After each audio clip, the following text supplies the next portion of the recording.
Hello, my friends. In today's video, we are going to have a look at the world's response to the pandemic. Was it contrived or was it spontaneous? Stay tuned.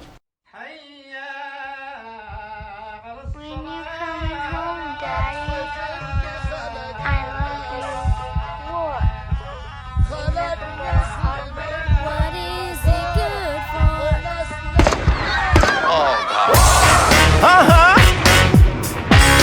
What is it good for? What is it good for?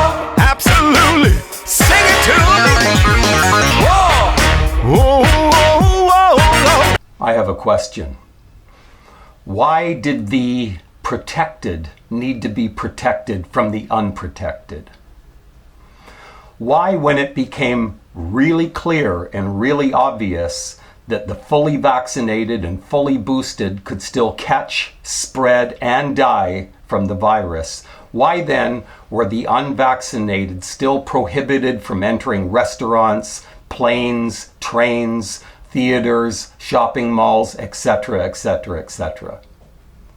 When it became very clear and very obvious that the vaccine absolutely does not work, why were we still forced and coerced and blackmailed into getting the vaccine?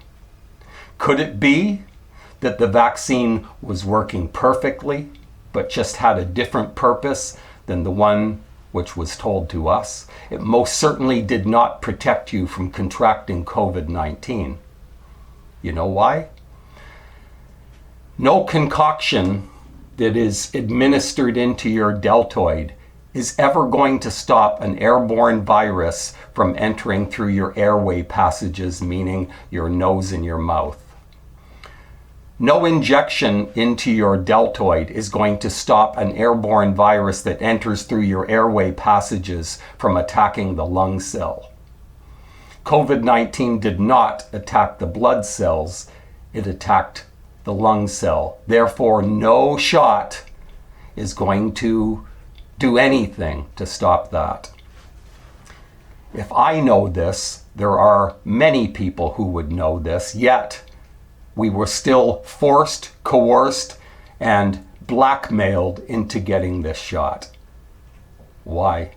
This pandemic has provided an opportunity for a reset.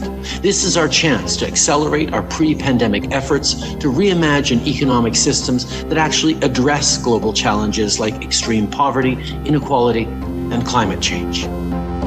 This tactic is quite similar to 9/11, when we were told that 19 Arab hijackers hijacked a bunch of planes, flew planes into the World Trade Center and the Pentagon and so forth, and changed the entire world. Now your grandmother from Oklahoma has to take her shoes off, her belt off, and have her purse examined before she can get on a plane because those 19 bad guys 20 some odd years ago boarded planes and hijacked planes. So now your grandmother cannot be trusted. That was never lifted, you see. Your grandmother still can't be trusted. The restrictions placed on everyone pertaining to censorship is not going to change, even though the much feared and revered virus is now pretty much gone for the most part, or let's say it's not so dangerous anymore since we've all been vaccinated. We're all protected, or most of us are protected. Of course, the protection absolutely doesn't work. What does the protection actually do? I believe that the protection is actually unprotection. As we were discussing, the way that's part of the reason why you typically want a 2 to 3 year follow-up period on the initial group of phase 3 patients to make sure that autoimmune consequences don't develop, because they typically take time. Yeah, that is a very frightening signal. And it's the cognitive dissonance between what the CDC says is that this is safe for pregnant women. Right. This is perfectly safe, and it's on the CDC website. It's unbelievable. At some level, it's not safe for women at all. I mean, this is right. So before we interpret the data, let's make sure your listeners understand it. Okay, so the ovaries show a high concentration. For whatever reason, it's ending up in the ovaries of the preferentially. lipid. Yes, the lipid is ending up there. And then the other place that we have a signal, which I think suggests something we need to worry farther down the road. You tell me, Robert, if I'm on the right track here or not. But the fact that it shows up concentrating in bone marrow.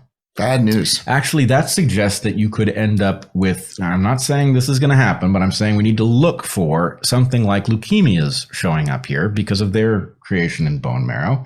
I know from other work that it also seems to show up preferentially in lymph nodes, which raises the question of whether or not lymphomas might be created. In any case, these are possible long-term effects that we have no way of knowing don't arise because these things have not been injected into people for more than a year. So we have two adverse event signals that are starting to become apparent, my friends at the FDA tell me.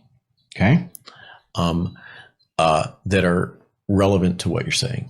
You're focusing on bone marrow. Mm-hmm. So typically aplastic anemia, leukemia, lymphoma, those kinds of things might, if there is going to be a signal, we might see it 6 months, 3 years, 9 years. Okay, hard to tell. Wendy's hamburger joint apparently gave at least approximately 30 people diarrhea. There was a little E. coli outbreak, and they traced it back to the lettuce in Wendy's hamburgers. The CDC got on it immediately, and Wendy's was ordered to stop putting lettuce on their hamburgers in 6 different states. Yet, when tens of thousands of people got myocarditis, most especially in young adolescent boys, the CDC did nothing. They closed their eyes and looked the other way.